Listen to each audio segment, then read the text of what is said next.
This last Monday, Kenyans were waiting with bated breath for a press conference by Gatundu South legislator Moses Kuria. He had promised to spill all the beans on the Chris Msando affair. And as Kenyans waited with bated breath for some new information, Moses Kuria started talking other things.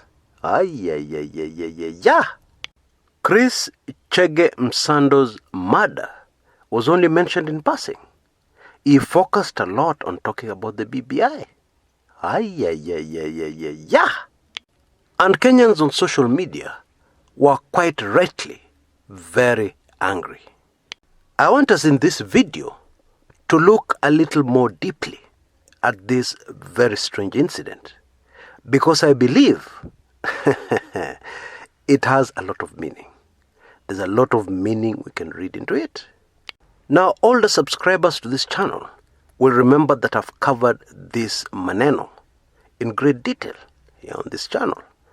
But for the sake of everybody, let me just give you a quick recap of the facts as we know them today. And then after that, we'll dig into what Moses Kuria was really up to, which I can assure you is super interesting. Now, the late Chris Msando was in charge of ICT at the IEBC in the run-up to the 2017 general elections. And on the night of 28th July 2017, barely 10 days to the presidential and general elections of 2017, Msando vanished. And on Monday, 31st July 2017, it was announced that his body had been found, his dead body. Also found was the body of a 21-year-old student called Carol Ngumbu. Now, there are a lot of very significant facts that came out, which many Kenyans missed. Because Kenyans at that time were engrossed and completely taken by the upcoming general elections. There was election fever in the country. Now, let me describe what this disease is all about as far as Kenyans are concerned. This is the time when Kenyans stop thinking and tribal demons normally take over. And so it did not cross the mind of most Kenyans that the two most shocking murders of the decade all happened in 2017 in 1 month. July, because on July 8th, the former CS Interior, Joseph Nkaiseri, suddenly died. And then on Friday 28th July, the same month, Chris Msando died. Yes, the post-mortem showed the approximate time of death, which experts told us was Friday night, 28th. And my, oh my, were the post-mortem results interesting or what? We were told that there was an incision on the right hand of the late Chris Msando on his body, suggesting that he was tortured. The cause of death was even more telling. He was strangled, and not with a rope, but with the bare hands. Carol Ngumbu, on the other hand, was strangled using a rope. And it was later established that at the time Chris Msando disappeared, he was with this Carol Ngumbu. Now, of course, it is impossible, not to link the 2017 presidential and general elections to the murder of Chris Msando. It's not possible. Especially because the late brave, gallant patriot, Bwana Msando, had promised Kenyans an election that would be impossible to rig because of all the extra precautions that had been put into place in the system he had helped to put up, which interestingly only he had access to. Some said through his fingerprints. You can have a password into a computer system which is less secure, and you can have a fingerprint which is more secure. Now, what followed, which we covered quite extensively on this channel, was that Chris Msando's widow, Eve Msando, cursed the killers of her husband on live television. We all remember those words. Yeah. Are you happy now? I know you are watching. You shall have no peace. And later on, I believe at the burial, she repeated the same thing. Yeah, and this time added that peace would only return when the mark of Cain was exposed. I'm sure most of us know she was referring to the story in the Bible where Abel killed his brother Cain, murdered him, and then later on, Almighty God put a mark on the forehead of Cain. And yes, I'm fully aware that most of this channel believe that curses are old wives' tales. They don't exist. To quote my colleague Hezron, yeah, wamesoma mpaka wamekuwa wajinga. But for those who are interested, there are things called spiritual laws, yeah, which are in fact more powerful than natural laws. Natural laws are of course very powerful. For instance, if you jump off the 4th or 5th floor of a building, gravity will naturally kick in, yeah, and you'll hit the ground down there so hard that you'll die. Yeah, that's a natural law. And there are various very powerful spiritual laws that are linked to widows and orphans.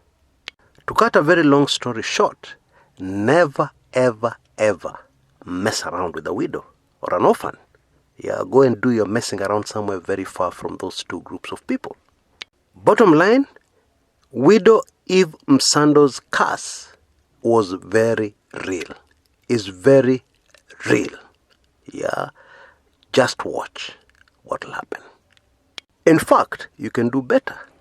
Review what has happened in Kenya since she uttered those cursing words on live television. There is no peace, yeah, especially among certain people in our country. Let me just leave it at that. So now that I've jogged your memory, back to Moses Kuria.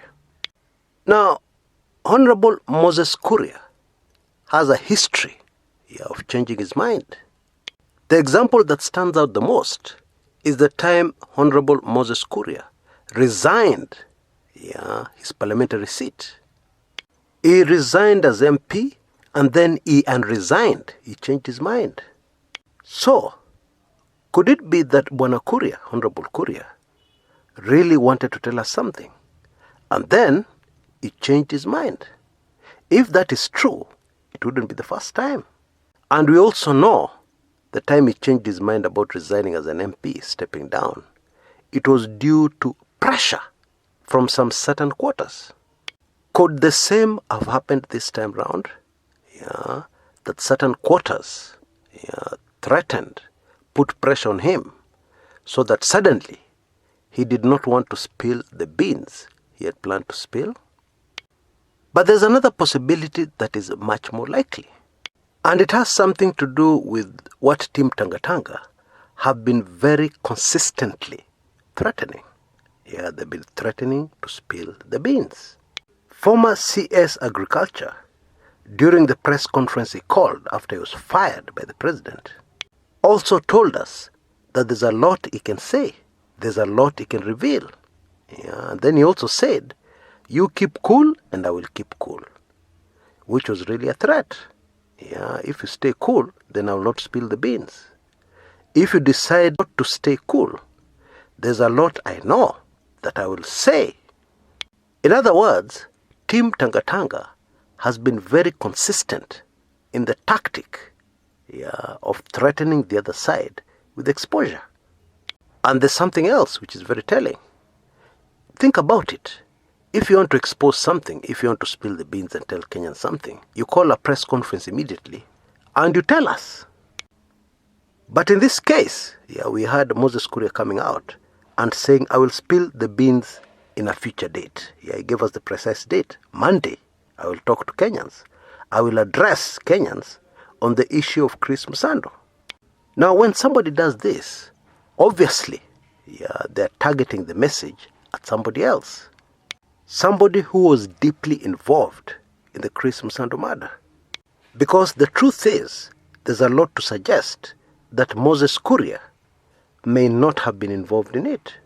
How could he have been involved when he posted a photograph of himself next to the abandoned car of Chris Msando? And later we learned, at that point in time, Msando was already dead. And obviously, Bwana Kuria did not know this. Because immediately it was announced that the body of Msando had been found, he quickly deleted that post. Those are not the actions of somebody who was involved in any way with the murder of this great Kenyan. But of course, the man has a lot of information linked to the murder. For instance, the person who gave him a heads up as to where the vehicle was is a very key person of interest in this case. We don't know who it is. Bwana Kuria has never told us. And maybe, this was the name he was going to reveal at the press conference. Or rather, the kind of information he was going to use, or he used, to threaten the other side with exposure. To threaten a section of his political enemies. Yes, this seems to be what this was all about. Because it seemed somebody fooled Moses Kuria big time. They told him where the car was, and then they gave him the suggestion that Chris Msando was with a woman. He had parked his car there to be with a woman. And that is why his post next to that photograph you see on your screens right now was that, people are crying about Chris Msando, yet he's having a good time somewhere with a woman. Something to that effect. Now, this is super interesting, because there's a high probability that whoever gave him that information knew that the body of Chris Msando would be found next to that of a woman, and could have been already preparing a story to fool Kenyans. That Msando was murdered in some love triangle, because Msando was married, and this other woman, whose body was found with his, was not his wife. So as you can see, iko maneno. But having said all that, the curse of the widow is still unfolding and unraveling. Folks, curses are real, especially where somebody has something called authority. And if Msando has authority, the authority of a widow. And you can do your own research. You can look it up. It is something very real as the natural law of gravity. A sure sign is the fact that almost 3 years on, after Chris Msando left us, his ghost is still lingering around. Imagine trending on social media 3 years after your murder. That is not a small thing. So I can assure you, Kenyans one day will know the truth. And one day we'll have the details. And one day we'll be able to see very clearly the mark of Cain. Let me just leave it at that. Until next time, this is Chris Kumekucha.